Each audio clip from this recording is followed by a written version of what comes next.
Shalom, selamat pagi bagi kita semua. Berjumpa lagi di renungan pagi kita pada saat ini. Dan biarlah sebelum kita mendengarkan kebenaran firman Tuhan, mari kita berdoa. Bapa, kami berterima kasih atas setiap anugerah-Mu dalam hidup kami, sehingga pagi ini kami masih boleh ada dengan tubuh yang sehat. Engkau sudah menyertai kami dalam peristirahatan kami malam dan saat ini Tuhan.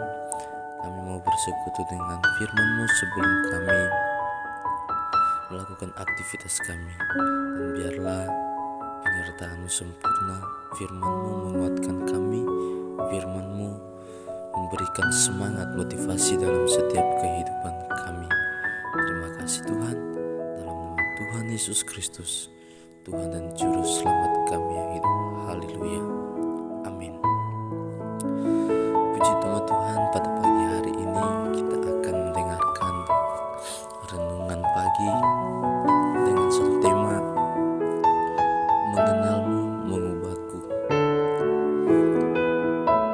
Mengenal pribadi seseorang butuh proses yang begitu lama.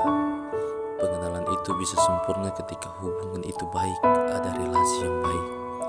Jika relasi itu tidak baik, maka pengenalan kita akan pribadi seseorang akan buruk. Misalkan mengenai pribadi saya, mungkin saudara tahu siapa saya, bahwa saya ini adalah hamba Tuhan, asal saya, nama saya, dan seterusnya. Namun secara terkhusus mengenai pribadi saya, tentu Anda sulit untuk menebaknya. Misalkan keinginan saya, harapan saya, kesusahan saya, pergumulan saya, dan lain-lain. Pengenalan itu bisa baik jika ada hubungan antara individu dengan individu. Terlebih-lebih lagi untuk mengenal pribadi Yesus yang sangat sulit sekali jika kita yang memulainya untuk mencari tahu siapa itu Tuhan. Namun karena Ia telah menyatakan dirinya kepada kita melalui firman-Nya, sehingga kita mengenal Dia. Jika kita mengenal seseorang, tentu kita tahu harus mengetahui lebih dalam seseorang itu tentang karakter dalam kehidupannya. Nah, tema pada pagi hari ini dikatakan mengenalmu mengubahku. Kalau kita mengenal seseorang, apa yang membuat kita untuk mengenal dia dan mengubah hidup kita? Jika kehidupan kita hanya ikut-ikutan untuk mengenal Tuhan, tetapi tidak ada perubahan dalam kehidupan kita, maka kita belum mengenal Tuhan. Tetapi kalau kita sendiri yang merasakan secara pribadi, merasakan bagaimana Tuhan Yesus, banyak kekristenan, banyak orang Kristen yang hanya mengakui, tahu dari cerita-cerita orang, dan hanya ikut-ikutan, tetapi secara pribadi tidak mengalaminya. Kita mengenal pribadi Allah karena Dia telah menyatakan dirinya kepada kita. Kita bisa memperoleh pengetahuan tentang Allah karena Ia telah menyatakan dirinya kepada kita.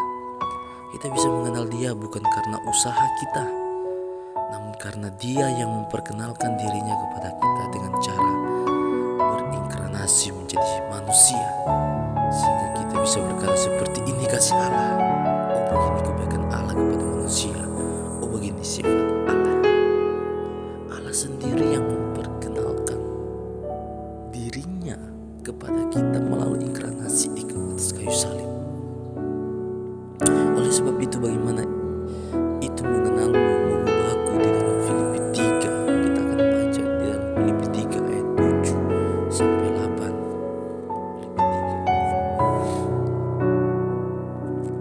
Filipi 3 ayat 7 sampai 8. Di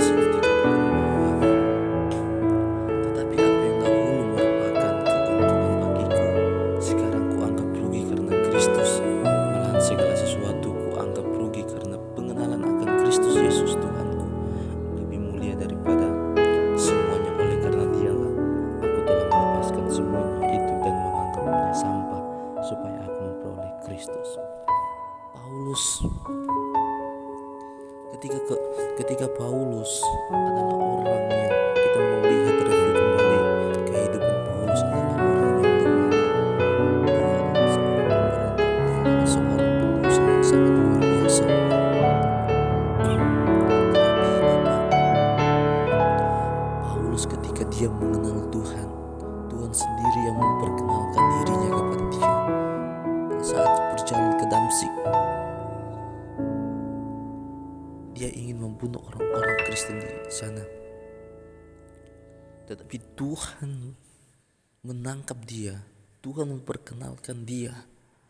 Maka ketika dia mengenal Yesus Kristus sebagai Tuhan Juru Selamat dalam setiap kehidupannya, kata Yesus kepada dia, "Mengapa engkau menganiaya aku?" 100% Paulus berubah. Dari kehidupannya yang lama dia telah mengenal Yesus, maka ada perubahan dalam kehidupannya. Sehingga statement Paulus, "Tetapi apa yang dahulu merupakan keuntungan bagiku, sekarang kuanggap rugi." Karena apa? Karena Kristus. Dia membuat statement seperti ini karena dia telah mengalami pengenalan yang luar biasa kepada Yesus Kristus. Di dalam Filipi pasal 3 ayat 7-8 ini, mengenal secara pribadi. Mengenal Yesus bukan kata orang lain, melainkan mengenal dia secara pribadi. Misalkan ada orang yang bertanya kepada Anda dan orang itu berkata, "Tolong jelaskan siapakah itu Yesus?" Lalu saudara menjawab, "Kata pendeta saya, Tuhan Yesus itu seperti ini. Kata bapak saya, Tuhan Yesus seperti ini. Kata kakek saya, Tuhan Yesus seperti ini." Apakah seperti bukti kita telah mengenal Yesus secara pribadi? Ini adalah orang yang mengenal Yesus hanya ikut-ikutan saja. Orang yang ikut-ikutan saja tidak akan mengalami perubahan dalam dirinya. Mengenal Yesus secara pribadi melalui hubungan kita dengan Tuhan berdasarkan pemahaman dan pengertian kita melalui firman-Nya, dan pengalaman kita melakukan firman-Nya seperti yang dialami oleh Rasul Paulus. Ia mengenal Yesus dalam hidup karena Kristus telah menyatakan dirinya kepadanya. Hal ini kita bisa melihat dalam nats kita baca, yaitu dalam Filipi 3 ayat 7-8. Mengenal Yesus secara pribadi, bukan ikut-ikutan. Hasil dari pengenalan secara pribadi, yaitu Paulus terhadap pribadi Yesus, mengubahkan hidupnya yang dulunya sebagai anti kekristenan tetapi diubahkan menjadi pengikut Kristus yang setia. Di ayat 7, "Tetapi apa yang dahulu merupakan keuntungan bagiku, sekarang kuanggap rugi karena Kristus." Ayat 8, "Malahan segala sesuatu kuanggap rugi karena pengenalan akan Yesus Kristus." Melalui ayat ini kita mengetahui perubahan yang dialami oleh Paulus karena pengenalan akan Yesus Kristus dalam hidupnya. Dulunya ia menganggap statusnya sebagai orang Farisi adalah kebanggaan, namun ia berkata itu semua adalah sampah. Dulunya ia menganggap sebagai bangsa Israel dari suku Benyamin, orang Ibrani asli, adalah kebanggaan bagi Paulus. Namun pengenalan akan dirinya akan Kristus semuanya adalah sampah dan tidak artinya tanpa Kristus. Kalau kita mengenal Tuhan dalam kehidupan kita tanpa tuntunan dari Tuhan, hanya pengenalan begitu saja, itu semuanya sangat sia-sia. Di mana ia berkata pengenalan akan Kristus adalah lebih mulia dari segalanya. Pengenalan Paulus tentang Yesus secara pribadi adalah membutuhkan proses. Tidak gampang orang langsung mengenal, tetapi membutuhkan proses. Dalam kehidupannya. Ketika ia mengalami perjumpaan dengan Yesus di Damsyik, merupakan awal ia mengenal Yesus sebagai jalan kebenaran. Kita bisa baca di pasal 9, Kisah Para Rasul pasal 9. Namun Tuhan tidak berhenti untuk memproses kehidupannya agar ia mempunyai pengenalan yang baik akan pribadi Yesus. Tuhan terus mendidik dia agar ia mempunyai pengetahuan yang baik akan Kristus, di mana ia pergi ke tanah Arab untuk dididik oleh Tuhan Yesus. Galatia 1 ayat 17-18.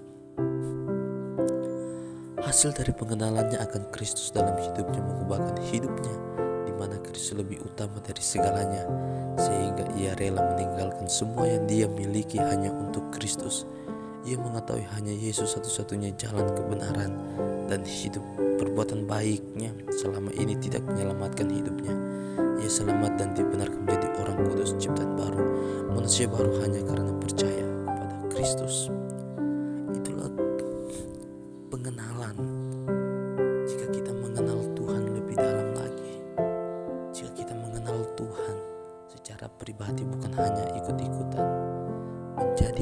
Kristen bukan ikut-ikutan, tetapi menjadi orang Kristen karena Tuhan yang telah mengenalkan dalam diri kita. Maka kasih anugerah Tuhan ada dalam setiap kehidupan kita. Hal ini kita bisa bandingkan di Kisah Para Rasul 9 ketika ia bertobat. Tuhan tidak melihat latar belakang kita. Kenalilah Tuhan dengan lebih lagi, maka ada perubahan. Kita terlalu salah, kekristenan terlalu salah kalau mengatakan saya mengenal Yesus, tetapi kehidupan kita tidak mengalami perubahan. Tidak ada perubahan dalam diri kita. Dan biarlah dalam setiap kehidupan kita terus menerus mencari dan terus mencari membaca kebenaran firman Tuhan. Itu adalah salah satu pengenalan akan Yesus lebih dalam. Jangan ikut-ikutan. Jadi kekristenan kalau hanya ikut-ikutan tidak ada perubahan dalam dirinya. Tetap setia. Firman Tuhan menguatkan kehidupan kita pagi ini, dan biarlah kasih anugerah Tuhan selalu senantiasa ada dalam kehidupan kita, dan biarlah rahmat Tuhan selalu ada dalam kehidupan kita pagi hari ini. Shalom, selamat beraktivitas bagi kita semua.